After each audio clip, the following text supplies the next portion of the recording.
Hello, I'm Dr. Geoffrey Watson, and welcome to the Healthbeat Show. Today we have a wonderful show for you. We're going to be talking about health, of course, but health is a state of spiritual, socioeconomic, psychological, and physical states of well-being, and not simply the absence of disease. So today, I have one of our greatest spiritual leaders here with me today, and I'm so honored, so proud, Pastor Bob Jackson. Pastor Bob, how you doing this morning? Oh, by the grace of God, I'm doing well, sir. Thank you.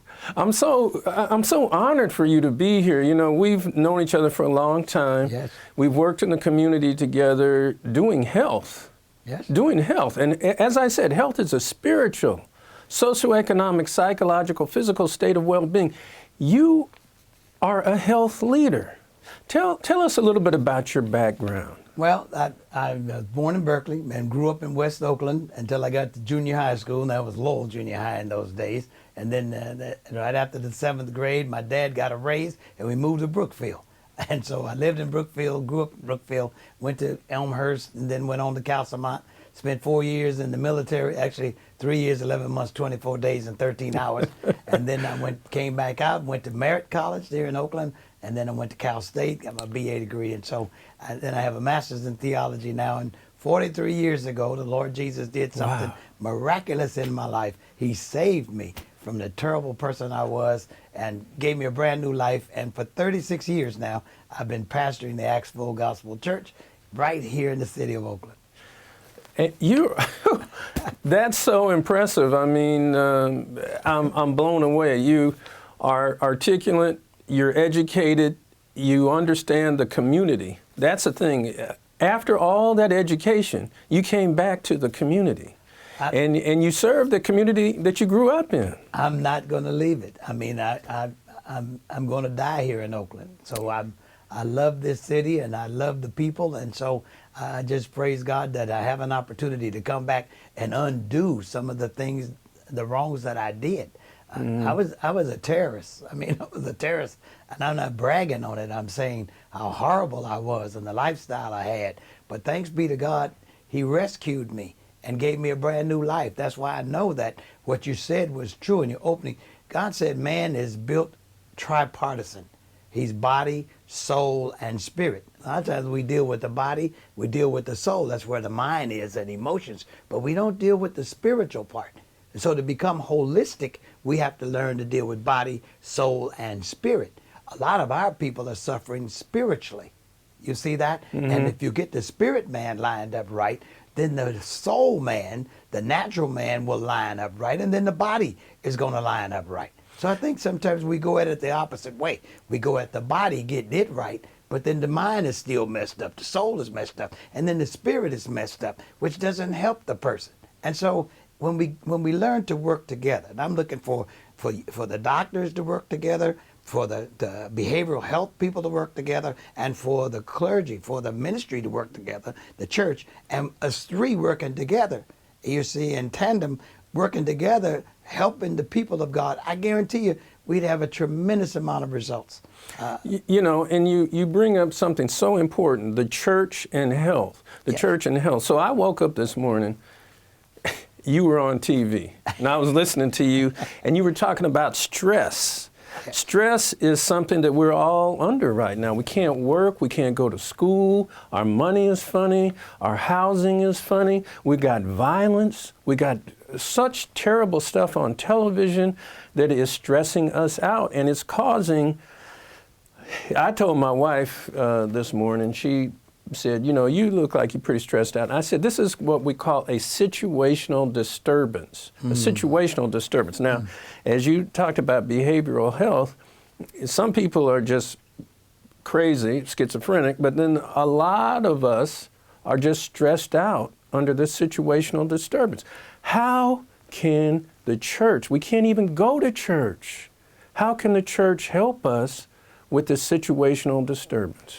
Well, the church can help really great in that area. And one of the ways is, if you look at 2 Corinthians, the 10th chapter, and around the 5th verse, Paul talks about something arresting. He says, casting down imaginations and every high thing every high thing that would exalt itself against the knowledge of God, and bring into captivity every thought to the obedience of Christ.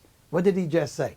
He's saying that negative thoughts bombard your mind, negative thoughts that will pull you down, negative thoughts that would discourage you, that would cause you to enter into depression, negative thoughts that will cause you all kind of psychological problems.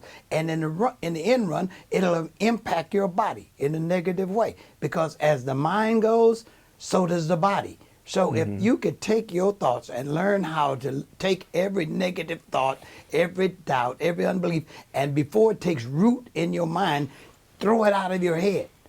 Throw it out of your head. We should see people in our community walking around like this, just constantly throwing things out of their head. Because negative stuff bombards you. And I think that's what the devil does. He bombards people with negative thoughts, thoughts of doubt, thoughts of unbelief. Let me give you, for instance, they have a commercial on right now with COVID-19. There's a person on a respirator or ventilator, and they're lying in a hospital bed, and they're breathing.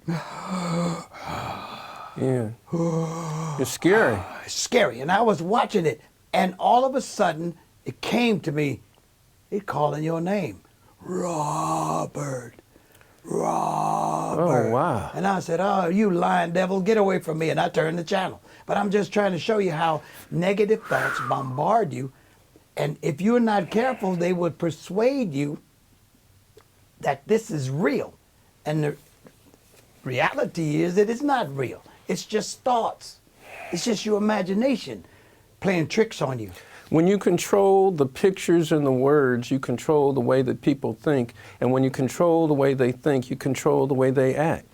That was written in a book long ago. And it's the situation now. It's in the media. And it's such a psychological thing. Health and faith. Health and faith. You brought it to such an important level. Since we can't go to church, and I want to talk about when we can go back to church. Sure. How can we keep the faith now? We've got this corona on TV. We've got the police. We've got murders. We've got violence. Our leadership is a challenge. Yes. How can we keep the faith now? So that's a great question. So my thinking on those lines is that I got to watch what I see, because your senses are your gates to your mind. Mm-hmm. So whatever I see, I'm recording in my mind. Whatever I hear, I'm recording in my mind. Touch, taste, smell. Your five senses operates with your body. So I have to be careful and mindful of what I see. And I notice a lot of stuff on TV right now. I mean, you can't turn on the TV without corona bombarding you. It's just so much you can take of that. You need to turn that off sometime. Now, granted, you need to hear the important reports about how you need to distance yourself, wear your mask, stay inside, those kind of things. But after you've heard all of that, you need to turn that off, and you need to get into something more pleasant. Paul says in Philippians 4:8, he says, finally, my brethren, whatsoever things are lovely, whatsoever things are good, whatsoever things are pure, whatsoever things of a good report, he said, think on these things.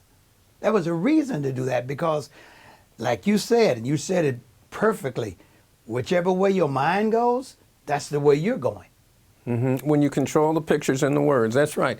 So we need to turn some of that off. That's correct. Need to hear some other things. That's right. Now, the coronavirus, it's the root of a lot of the problems that we're dealing with right now. And I thought when it first started, when I first heard about it, the influenza A and B kills about 35,000 people a year. We're at about 140,000 people who've died in the United States. Jesus. This is serious. And at first we didn't think it was related to black people. We thought that was a Chinese or a white, and we can't get it. But we're finding that although we make up 12% of the population, in general, we have disparities that make us 25% of the deaths. That's true. In our community, Alameda County, the Latino population is about 42% of the people who have developed the coronavirus. Wow. I think, when I talk to my patients, I've had a couple that they don't even speak English.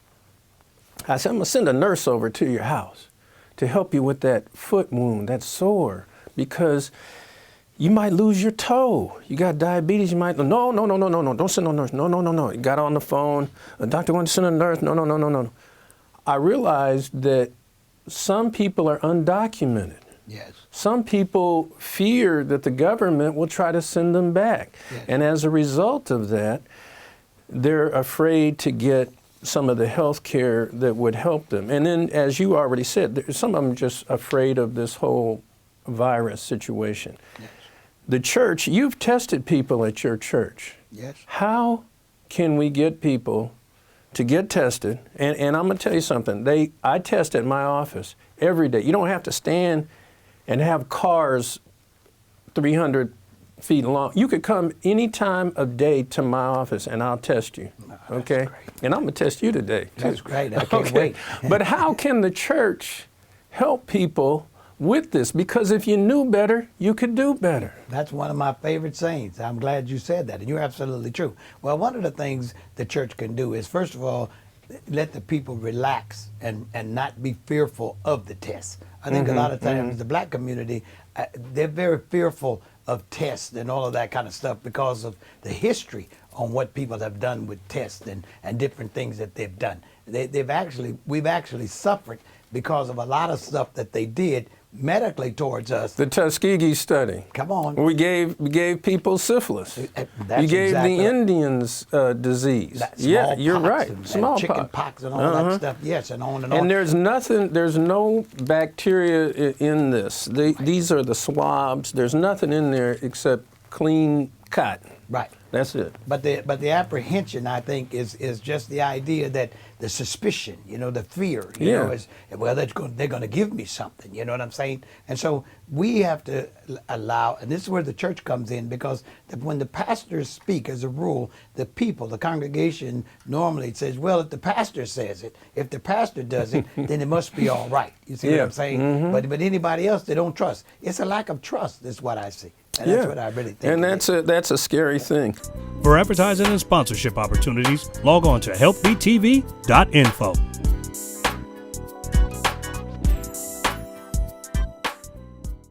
I'm Dr. Geoffrey Watson. For more information, go to our website, healthbeattv.info.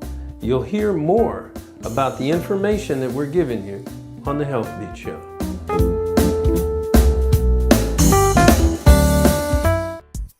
The Healthbeat Show, sponsored by Watson Wellness Water. Your health is your wealth. I'm Dr. Geoffrey Watson. We've got a lot of things going on in our community.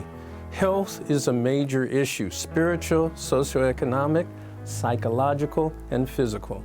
There's no one better than Pastor Bob Jackson, who could lead us spiritually, socioeconomically, psychologically, physically in our community. Pastor Bob Jackson. Thank you, Dr. Watson. I praise God for this opportunity to share that I am running for City Council for District 7, and I need your vote. I can't win without your vote. So all of you that live in District 7, I'm asking you for your vote, and share with your friends and family members who live in District 7 that are, first of all, get registered to vote, because you got to be registered to vote, and then secondly, get those absentee ballots and let them be mailed to your house. That way you can vote in the privacy of your home and just drop them in the mailbox, and you've done your duty. You see that? And vote for Robert Bob Jackson for City Council, District 7. I certainly will appreciate your vote. The Oakland Frontline Healers is an organization, or an umbrella organization, of 25 to 30 different Oakland groups and service providers that are really concerned about the racial disparities of COVID-19. We came together honestly out of fear, because we started to recognize that there was some real danger in the community, and we started forming up and talking every 72 hours so we can better understand what's happening. And there's no sugarcoating it. We have some very serious issues in our community. You will hear from those involved with housing. You will hear with those who are involved with rapid response to people who are in need, homeless, some of the political issues right now, violence prevention.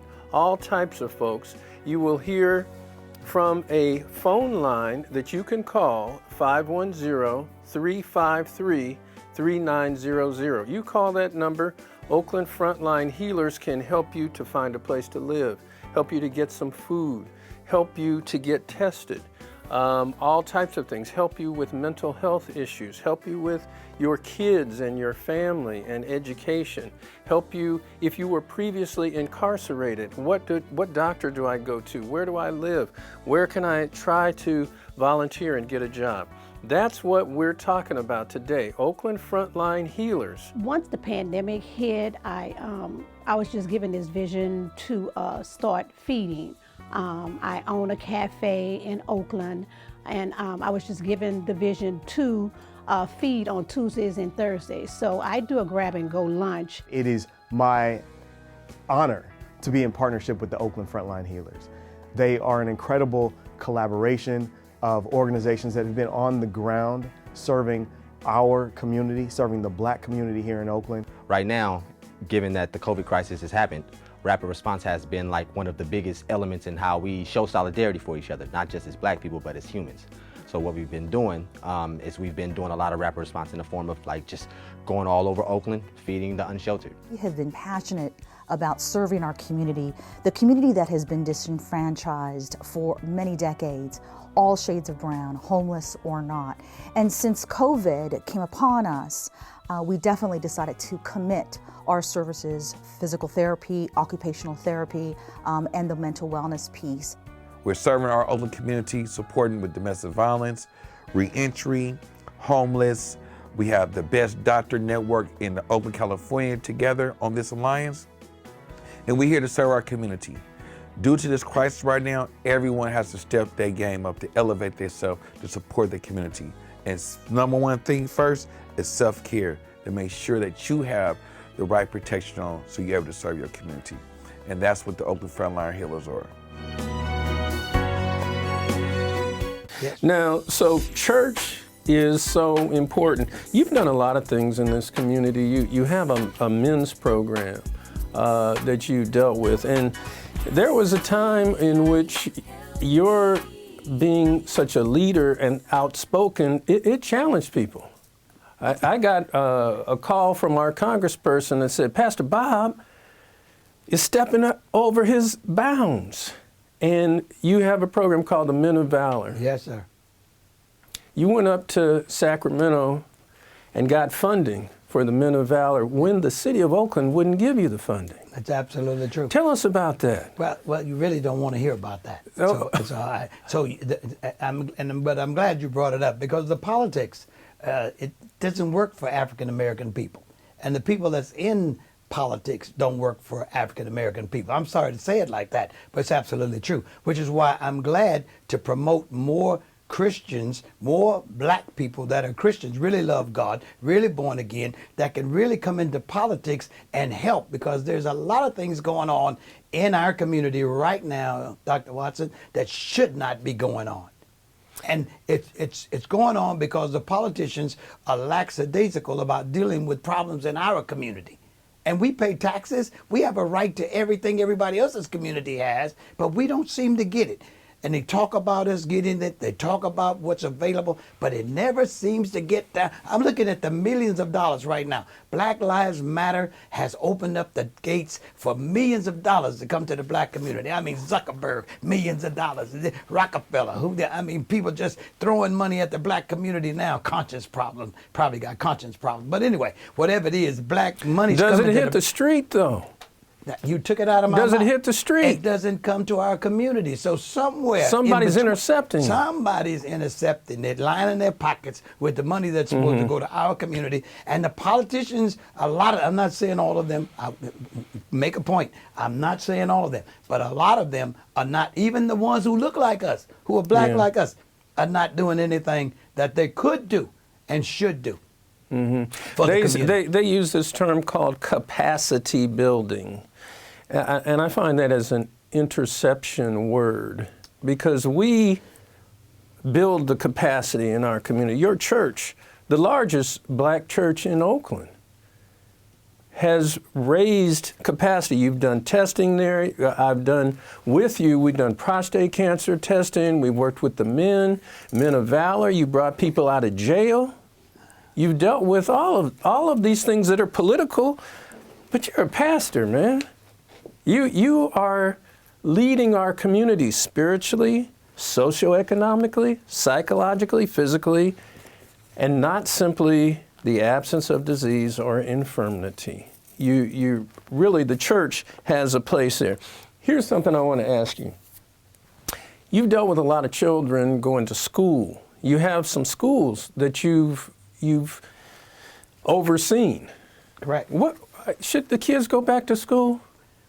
Should I send my kids back to school right now? What's your thought about that? My thought is this money thing. I mean, the schools need the money, and kids represent money. Every time a kid goes to school, they get so much money. School gets so much money for the kid being in that school. Mm-hmm. That's what I'm looking at right now. They know schools are going to fail, fall down. It just almost the way they've been, and maybe it would be a good thing for the schools to do that, because in the inner cities, the kids haven't really been educated like they should be, in my opinion, right now. And so the corona shutting down the schools is a good opportunity to revamp the schools, redo the schools, so everybody gets an opportunity to be educated, not just the affluent, not just those of different colors. That would be my first thing about it. My second thing about it is when the kids go to school, they're still mixing and mingling with each other. And you know kids, man, anytime you got kids, I got kids. When kids go to school and somebody's got a cold or whatnot, the next thing you know, they bring it home. Next thing you That's know, right. Mama's got a cold, Daddy got a cold,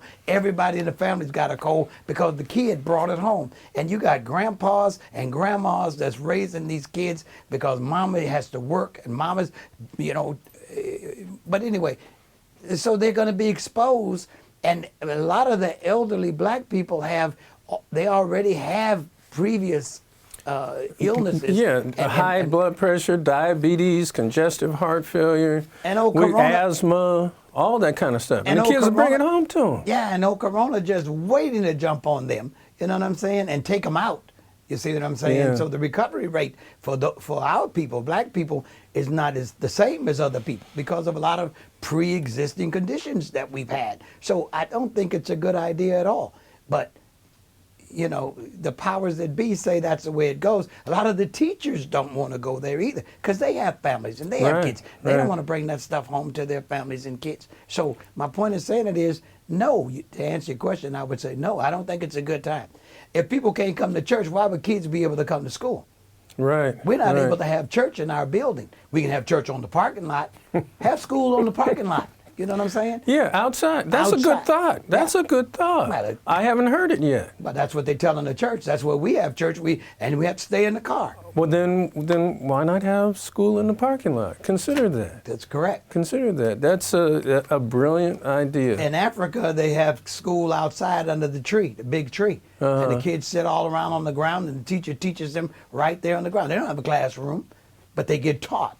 You know what I'm saying? So. Right, and the interaction of the computer, as I've gone through life and I had to take tests on the computer, I want to throw something at it several times because it's not interactive and I don't always like what it has to say, but I can't communicate back and forth to it. Look, my son is a singer, right? He was singing a beautiful song. I went downstairs. He's in the UCLA School of Music right now for a summer program. Beautiful. He was singing so beautiful. I came downstairs. He had on his suit coat and no pants. Right? I said, what are you? They had to kick me out because I started laughing. But there's a new norm now. You shoot from the head up, your pants are off, all that kind of stuff. There's a new norm. We got a lot of challenges right now. We've had the George Floyd thing. Now everybody has their camera out and they can see some of the things that used to happen to us. The Black Panthers used to pull up to a situation with their guns and say, don't hurt that person. Black Panther Party for Defense is what they were called. Mm-hmm.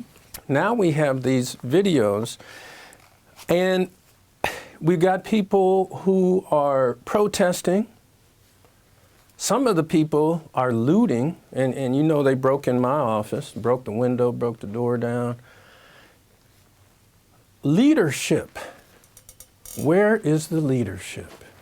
Do we have, we just lost Senator John Lewis, one of our great senators. Where is the leadership now? We have to have people, we can't just be out running around crazy and mad. We got to have some leadership. Where do we look for that? Well, that's a good question. Normally, in the black community, leadership is found in the church with the pastors and leading the congregations again. But that's not the way it is today, because people really don't go to church like they used to. And so a lot of people that should be in church, that know they should be in church, are not in church. And the leadership is not there in our community. So when you look around at the leaders, they look at Al Sharpton, they look at Farrakhan, they look at, these guys, so far removed from the community. But where's our leaders? Not like Martin Luther King, but where's our leaders? So it's a tremendous question. Where's our leaders in the city? I mean, when you think about it, where's our leaders? I don't think we have too many leaders nowadays. I think we have people in position, but I don't think we really have leaders. I'm so delighted. I feel so fortunate. I'm so excited to have Pastor Bob Jackson, my friend, right here on the Healthbeat Show. Your health is your wealth, and when you have your health, you have everything. We'll see you next time.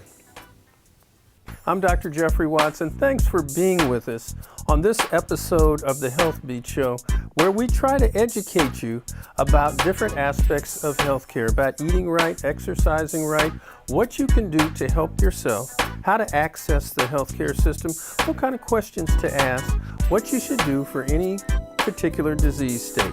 Because I always believe that your health is your wealth, and when you have your health, you have everything.